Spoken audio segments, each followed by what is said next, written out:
More clouds and rain expected, high temperatures hovering in the high 60s to low 70s. The views expressed on this program are those of the host, guest, and callers and are not necessarily those of KKNW, its management, or other advertisers. This is Alternative Talk 1150.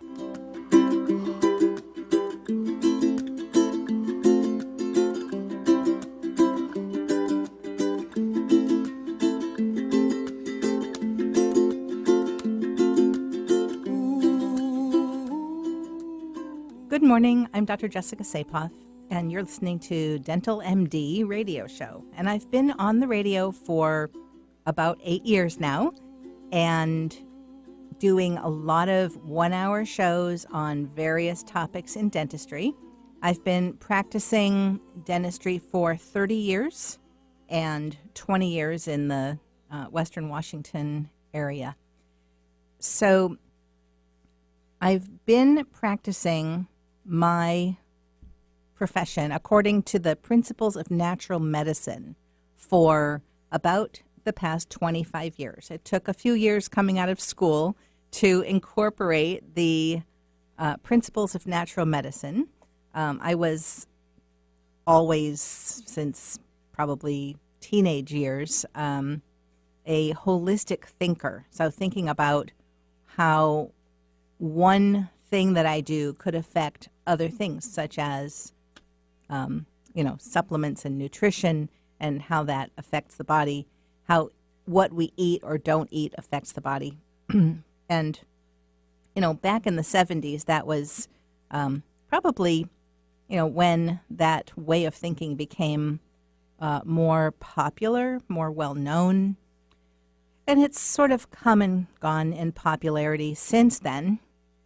These days, there are natural medical schools, such as Bastyr and others, that train physicians, and when they come out, they have an ND, or naturopathic doctor degree, and they have a medical degree. That is a medical degree. It's not an MD, medical doctor, like the allopathic, but and they're probably limited in how much surgery experience they have, that kind of thing. But it is a 4-year postgraduate degree, and it is a doctorate, and they are doctors. And the main principles of natural medicine that I use in my practice of dentistry is using the least toxic materials that are available, and really researching to see what is the least toxic, not just saying, oh, the American Dental Association approved all of these, and so I can use all of them. But actually looking to see what the, a little bit higher standard than that for cytotoxicity can be applied, and has been applied by some companies that make dental materials. And so having researched all of that, the materials that I've selected for use at my office are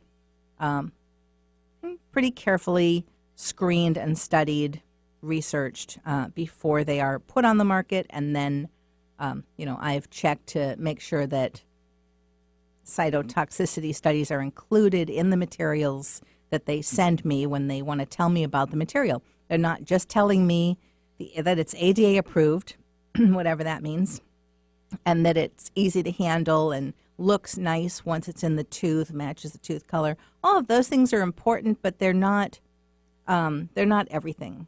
It's also important to compare the different types of plastics and choose the ones that are the most compatible. And there are still no natural dental schools in existence. All dental schools are allopathic. They are Western medicine oriented and not natural medicine oriented. So besides using the least toxic materials, the other main principle is to do the least invasive possible intervention first to see if that works. And obviously, if the situation is already urgent, then you have to use the appropriate level of intervention for that problem.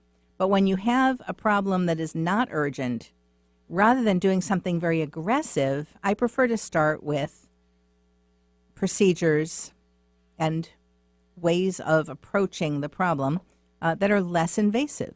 If it's possible to remineralize something, then I'm going to coach the patient on how to try to remineralize the teeth before they become cavitated or have holes. I'm going to help people learn to do this and practice it at home and then recheck things. Anyway, that is less invasive than just jumping in and drilling and filling. So that's my way of understanding how to practice dentistry using the principles of natural medicine. Today's show is primarily going to be about gums, periodontal disease, used to be known as pyorrhea. So you might have heard that term years ago, and mostly people just refer to it as gum disease, but the official term for it is periodontics. So there are still no natural dental schools. All dentists that are practicing holistically or according to the principles of natural medicine, they might also call it integrative or biological dentistry. All of us have learned this outside of mainstream continuing education, continuing education, or other training.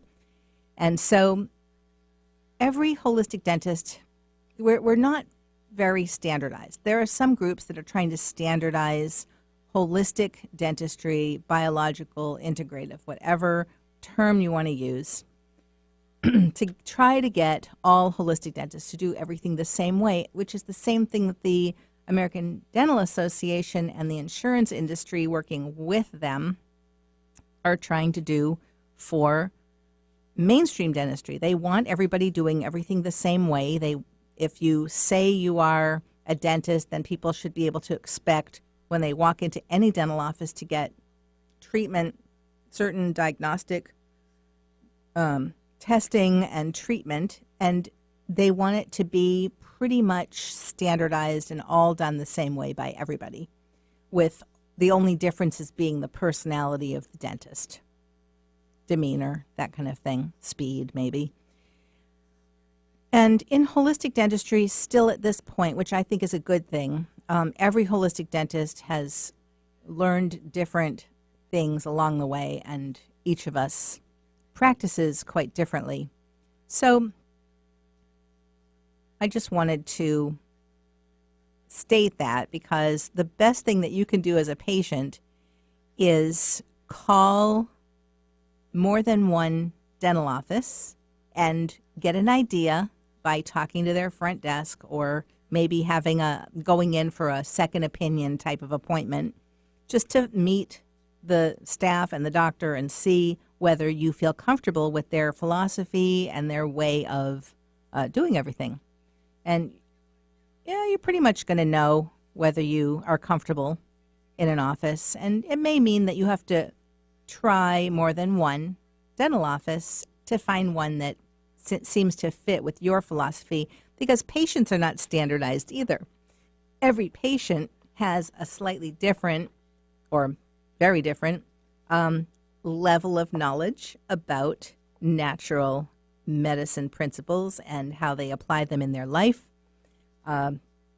Some things that you want to apply are extremely expensive and get put off, and then things become more urgent after a while. And it's not always because of neglect. Sometimes it's because the choices that are available are not to your liking. And so things get put off for various reasons. So when you come into my office, there's no judging. There's no judging.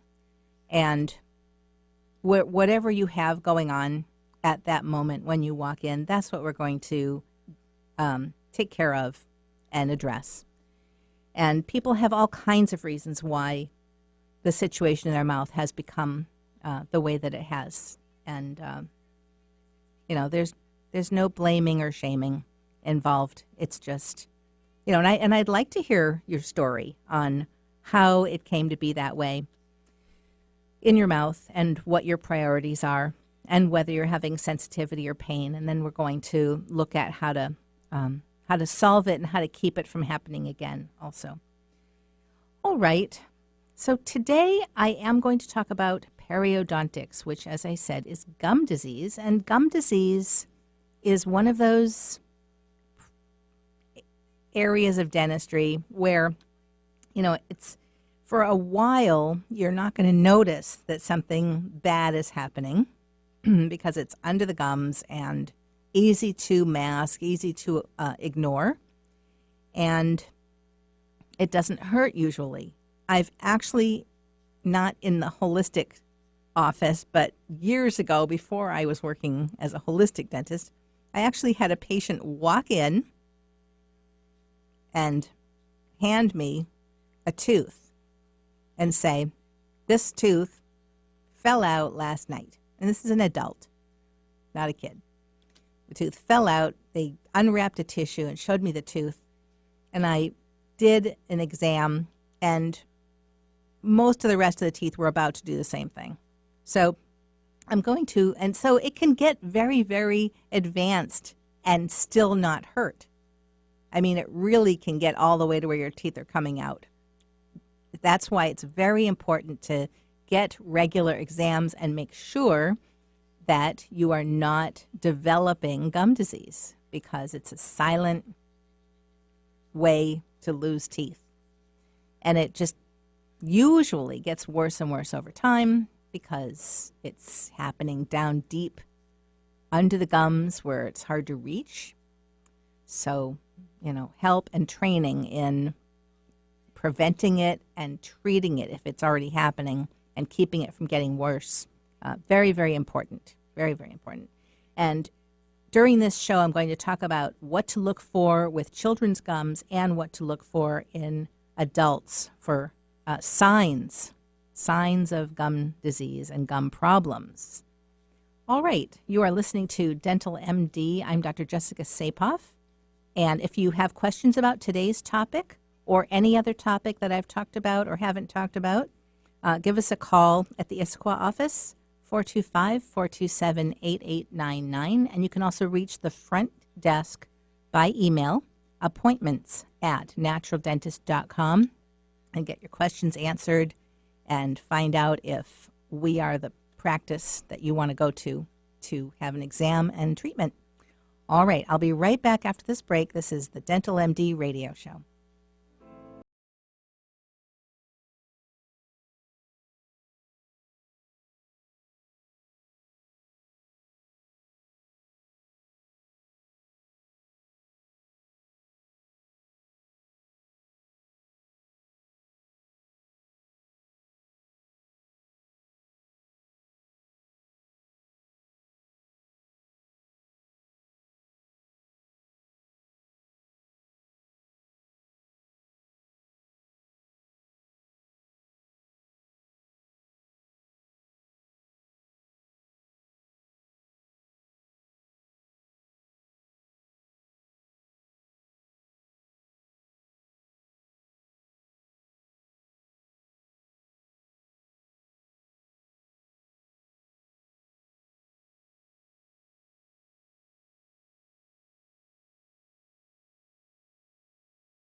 Dental MD. I'm Dr. Jessica Saepoff. Today I'm talking about periodontitis, which is gum disease, periodontics. And I have covered in the previous segments, I talked about pigmentation, abscesses, injuries, impacted food, trauma, allergies, and juvenile periodontitis, which is severe and aggressive gum disease in teenagers, much younger than what you would expect.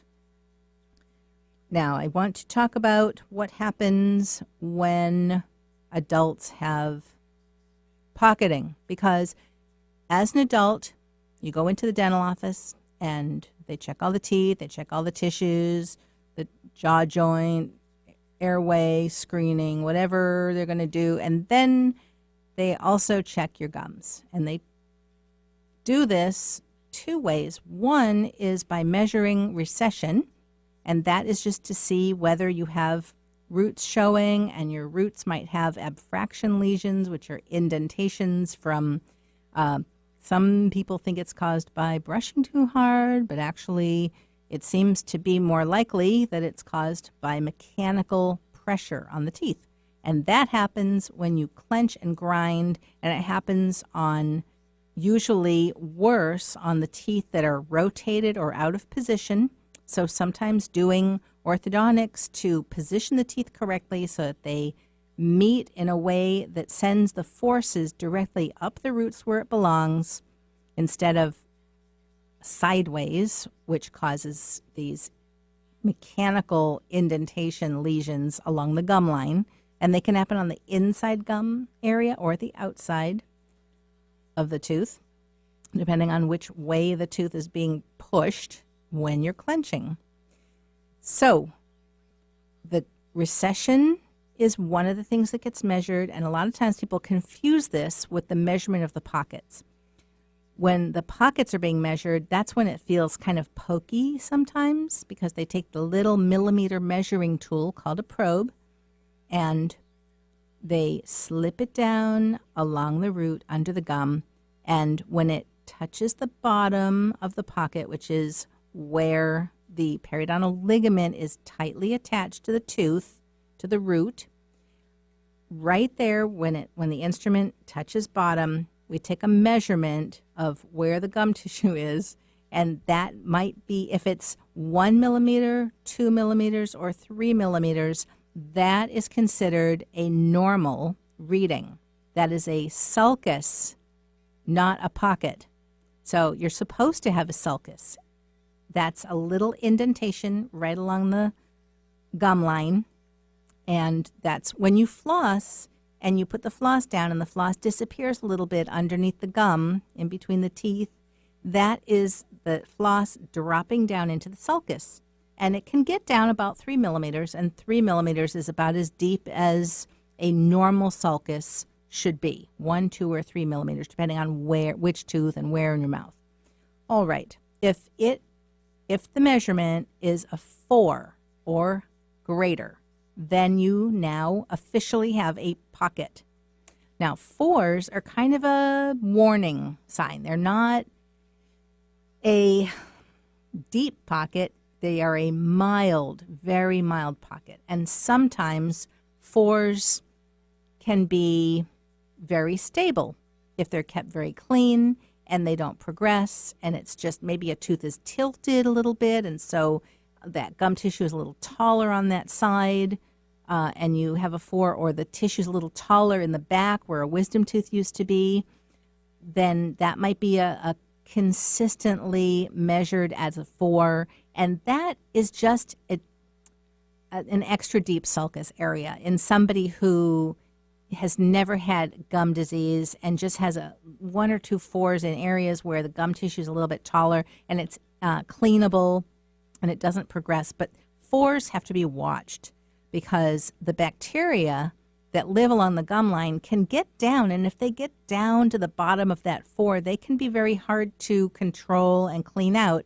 and they can be irritating. And what they will do if they get down underneath the gum tissue, either at a 3 or a 4 millimeter depth area, they will begin to irritate the tissues. And when the tissues get irritated, the ligament that is holding the gum tissue against the tooth will begin to break down. It gets weak and it starts to relax. And then the bacteria say, aha, let's go down another millimeter. And then they keep moving in and keep irritating the little ligament, and the ligament gets lax, and then they move in a little deeper. And before you know it, you've got 5s and 6s and 7s. This is millimeters of depth. That means the bacteria are living 7 millimeters down under the gum on the root of your tooth, where it's dark and there's no oxygen, and you end up with anaerobic bacteria growing down there. Those are the ones that do the most damage and smell bad. So sometimes bad breath is because of pockets that are deep enough to harbor anaerobic bacteria, among other things, parasites, amoeba, spirochetes, all kinds of nasty microbes will find a happy home undisturbed under the gums deeper than 4 millimeters. Okay, now 4 millimeters these days seems to have become a deep enough pocket. It's officially a pocket, but it's kind of an in-between. It's a very shallow pocket. But it is deeper than a normal sulcus. And so a lot of times dental offices will say, aha, you have 4s. Let's do deep cleanings. You need 4 quadrants. We'll get you numb and get in there and scrape the roots nice and smooth and silky and shiny, and that will help control this gum disease. Well, okay, that's, what's standard of care. What I prefer to do for people who have 1 or 2 4s is to do ozone treatments and ozone cleanings. So I will do an ozone treatment, which is just applying ozone gas to the gums using trays to enclose the gas around the gums, which we custom make for people. And we will do an ozone gas treatment to the gums, which is called an insufflation.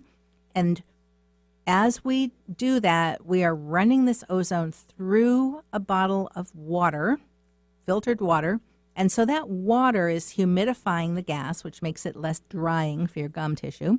But we're creating a bottle of highly ozonated water, which we then put into the unit and clean your teeth using an ultrasonic instrument with ozonated water in it.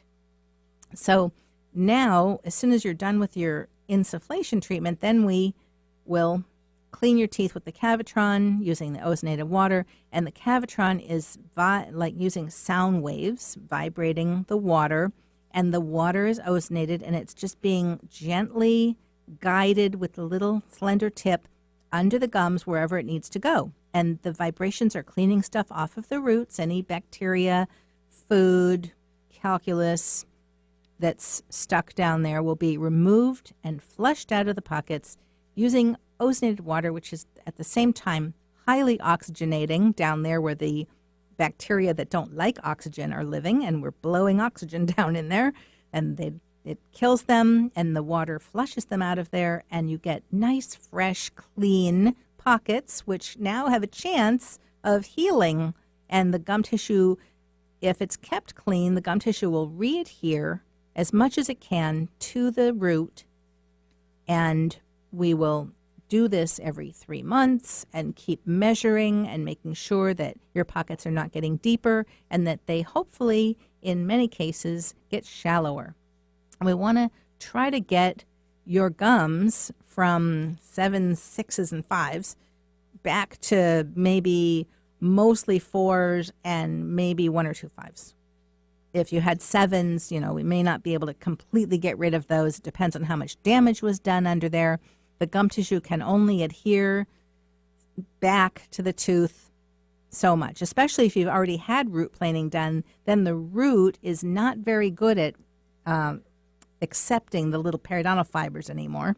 So that's one of the reasons I'm not a big fan of the scraping of the roots, because that is, well, not only painful and needs anesthetic, but it does impair the surface of the root. It gets bacteria off of it, yes. Cleans it, yes. But now the surface is different, and the periodontal ligament and gum tissue may not be able to readhere as well as it otherwise would have. So that is why I prefer to just do the Cavitron, clean everything up, and then try to get the gum tissue to heal. And we do this every 3 months, sometimes every 2 months, depending on the case. So that's how we treat the actual infection of periodontitis that happens in adults, and we will do the same treatment for juvenile periodontitis, although in that case, because it's so aggressive and severe, I generally want a specialist to be monitoring those severe cases. All right, today was about periodontics or gum disease. My name is Dr. Jessica Saepoff, and you're listening to Dental MD. If you have any questions, give us a call at the Issaquah office, 425-427-8899, or you can reach us by email, appointments@naturaldentist.com. Thank you for listening. I'll be back next week. Over the